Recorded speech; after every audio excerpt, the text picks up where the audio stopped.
जो फैसला लिया है इलेक्शन के ताल्लुक से, उसे आप कैसे देखते हैं? मुझे लगता है ये आवाम के लिए बहुत अच्छी खबर है।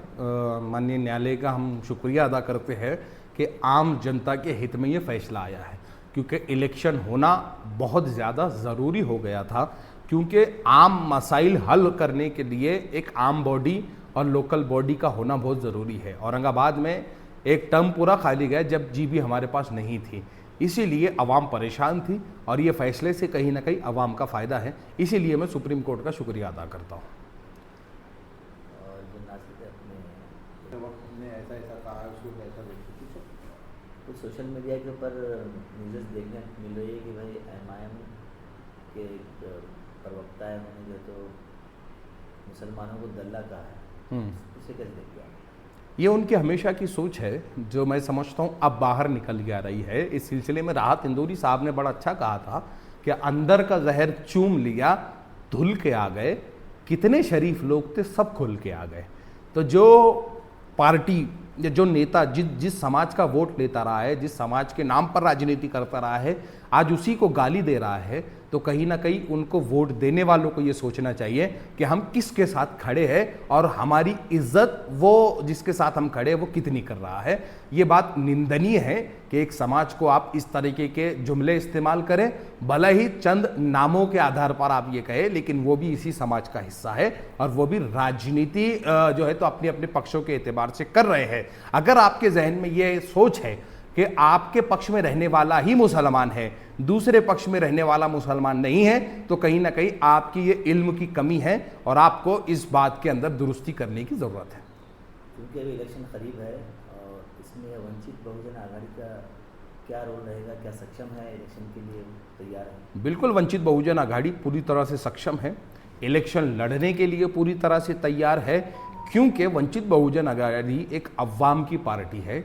उन जो है तो वंचितों की पार्टी है जो हर वक्त जो है तो तमाम सुविधाओं से दूर रहती है, तो हम उनको सुविधाएं दिलाने के लिए हर बार तट पर रहते हैं। और ये लोकल बॉडी का इलेक्शन, कारपोरेशन, जिला परिषद और ग्राम पंचायत का इलेक्शन हमको इस बात के लिए उभारता है कि हम अपने लोगों के मसाइल को हल करें। इसीलिए हम राजनीतिक तौर पर भी पूरी तरह से तैयार है इलेक्शन लड़ने के लिए, और हम पूरी ताकत के साथ पूरे महाराष्ट्र में कारपोरेशन का इलेक्शन हो, जिला परिषद का इलेक्शन हो या ग्राम पंचायत का इलेक्शन हो, लड़कर बताएंगे। और महाराष्ट्र की अक्सर वो बेशतर जिला परिषद और कारपोरेशन ऐसी होगी जिसके ऊपर वंचित बहुजन आघाड़ी अपना झंडा लहराएगी। किन किन मुद्दों पर इलेक्शन आप लड़ेंगे? वंचित बहुजन आघाड़ी का जो स्टाइल है, ये आप भी जानते हैं, जनता भी जानती है कि हम अवामी मुद्दों के ऊपर इलेक्शन लड़ते हैं।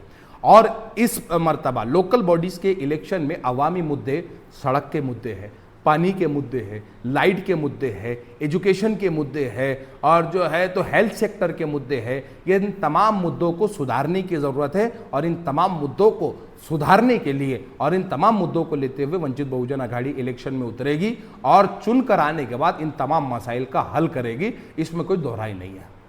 क्योंकि अभी नौजवानों को जो तो ब्रेन वॉश करके इलेक्शन में यूज़ किया जाता है, तो नौजवानों से आप क्या अपील करेंगे कि किस मुद्दे पे इलेक्शन लड़े, वोट करें?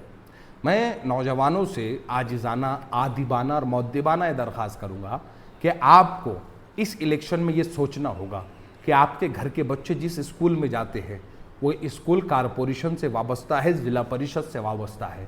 आपका वोट ये तय करेगा कि आपके बच्चों को तालीम अच्छी मिलेगी कि ख़राब मिलेगी, यानी कि वो आपके बच्चों का मुस्तकबिल तय करेगा।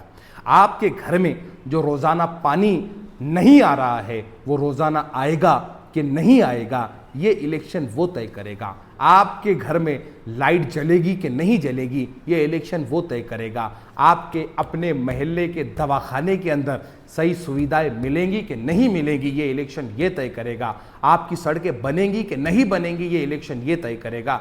तो आप इन मुद्दों को लेकर, इन मुद्दों को समझकर और आने वाले कल को सोचकर वोट दीजिएगा, ताकि कल संवर जाए, हमारे बच्चों का मुस्तकबिल सुधर जाए और हमारे शहर की हालात सुधरे। अगर हम जज्बात में आकर, अगर हम मजहबी एतबार से, अगर हम जो है तो सियासी यकरंगी एतबार से वोट करेंगे, तो कहीं ना कहीं हमारे मुस्तकबिल का भी नुकसान होगा और हमारे आने वाले कल का भी नुकसान होगा। इसीलिए इस मर्तबा जज्बात से ऊपर उठकर टेक्निकल अपने आप को सोचिए और उन मुद्दों पर इलेक्शन के अंदर वोट दीजिए जो मुद्दे आपकी रोजमर्रा की जिंदगी के साथ वाबस्ता हैं।